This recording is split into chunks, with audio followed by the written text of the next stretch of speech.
Everyone knows the flood story, the ark, the animals, the rainbow.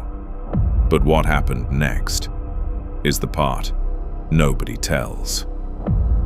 What did Noah do when he stepped off the ark into a world where every person he knew, every neighbor, every friend, every face was gone? How do you rebuild civilization from 8 people?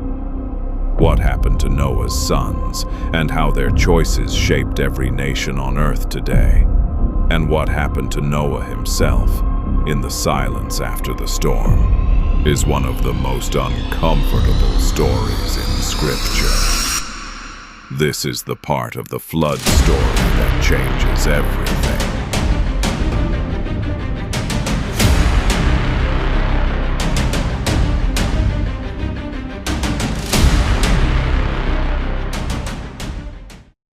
When Noah stepped off the ark, he stepped into silence. No cities, no roads, no other humans anywhere. The world that existed before, with its populations, its cultures, its languages, was gone. 8 people stood on the slopes of Mount Ararat, in modern-day Turkey, looking at a world that had been completely reset. Everything had to start again. From them, from 8.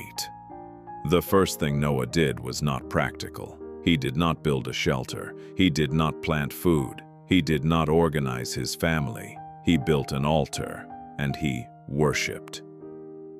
After 1 year and 17 days on the ark, after losing everything he had ever known, his first act in the new world was gratitude. Not planning, not mourning, gratitude. That sequence matters. God responded immediately. Never again will I curse the ground because of humans, even though every inclination of the human heart is evil from childhood. As long as the earth endures, seed time and harvest, cold and heat, summer and winter, day and night, will never cease. The Creator of the universe made a promise.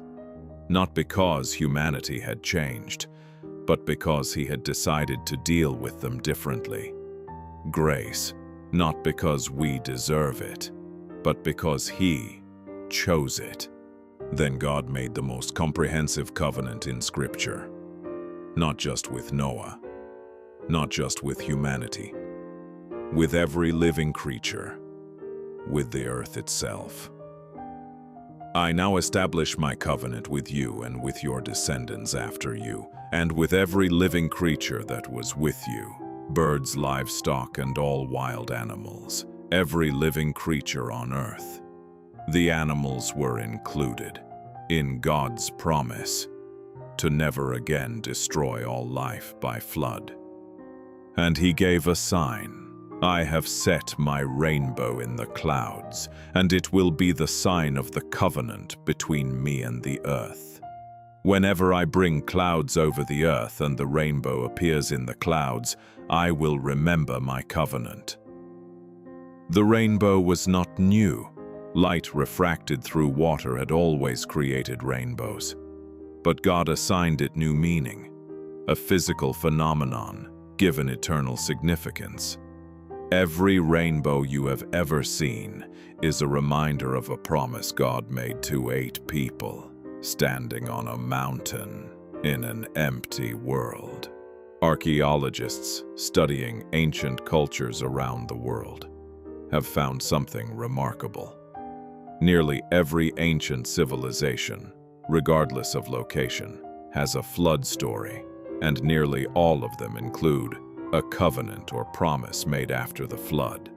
The Mesopotamian Gilgamesh epic, the Hindu Manu story, ancient Chinese flood accounts, Native American traditions. The details differ. The structure is the same: flood, survival, promise, as if they all remember the same event from different angles.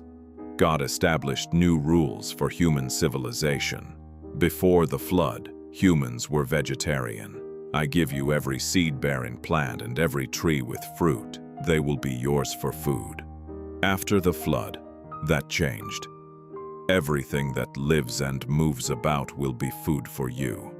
Just as I gave you the green plants, I now give you everything. Meat eating, permitted after the flood. The world after the flood was a different world, requiring different provisions. But one rule came with the meat. You must not eat meat that has its lifeblood still in it. And for your lifeblood, I will surely demand an accounting. And then, the most significant new law in human history. Whoever sheds human blood, by humans shall their blood be shed, for in the image of God has God made mankind. Human government, capital punishment. The concept that human life, because it bears God's image, demands accountability. This verse is the foundation of every justice system in human civilization. God's final instruction was simple. 3 words: be fruitful, multiply, fill the earth. The same words spoken to Adam and Eve in the garden, now spoken again to 8 people in an empty world. Start again, fill what is empty, rebuild what was lost. Sometimes God's plan for restoration looks exactly like His plan for creation. Begin again, from almost nothing with His blessing. From Noah's 3 sons, Shem, Ham, and Japheth, came every nation on earth. Japheth's descendants spread north and west, becoming the peoples of Europe, Anatolia, and the regions around the Black and Caspian Seas. The Greeks, the Romans, the peoples of Iran, all trace back to Japheth. Shem's descendants settled in the Middle East, the Semitic peoples, Assyrians, Babylonians, Hebrews, Arabs. The word Semitic comes from Shem. Abraham, the father of Judaism, Christianity, and Islam, was a descendant of Shem. Ham's descendants moved south and east into Africa and Canaan. The Egyptians, the Cushites, the Canaanites, all descendants of Ham. Genesis 10, called the Table of Nations, lists 70 nations descended from Noah's 3 sons. 70 original nations, from one family, in one generation. Modern genetics has confirmed what this text claims, that all human beings alive today share a common ancestry that can be traced to one bottleneck event. Science calls it a population bottleneck. Genesis calls it the flood. Among Ham's descendants, one name stands out: Nimrod. He was a mighty hunter before the Lord. The beginning of his kingdom was Babel in the land of Shinar. Nimrod, the great-grandson of Noah, built the first empire, the first city, the first organized human rebellion against God's instruction to spread and fill the earth. Instead of spreading, they concentrated. Instead of filling the earth, they built a tower. The seeds of Babel were planted by a man who was 3 generations from the man who walked with God. And now, the part of the story most people do not know, or prefer to skip. Noah planted a vineyard, made wine, became drunk, and lay uncovered in his tent. The man who had walked with God, the man who had built the ark, the man who had survived the judgment of the world, was found drunk and naked in his own tent. This is not a minor detail. This is Scripture being honest about human nature, even at its best. Even the most faithful are still human. Ham, one of the 3 sons, saw his father's nakedness and went and told his 2 brothers outside. The exact nature of what Ham did has been debated for centuries. Some scholars suggest it was more than simply seeing. The phrase used suggests deliberate disrespect, a violation of his father's dignity. Shem and Japheth responded differently. They took a garment, walked backward, and covered their father without looking at him. Two responses to the same situation. One that violated dignity, one that protected it. Every time we see someone at their worst, we make the same choice.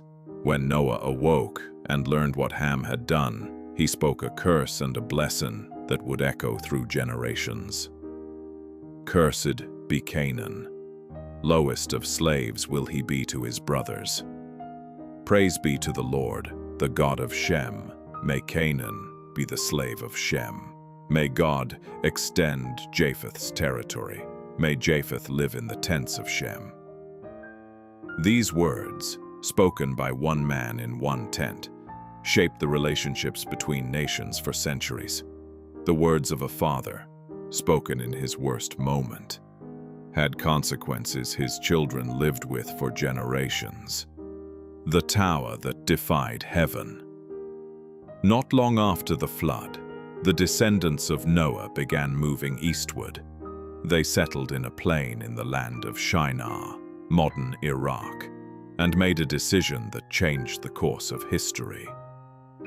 Come, let us build ourselves a city with a tower that reaches to the heavens, so that we may make a name for ourselves and not be scattered over the face of the whole earth.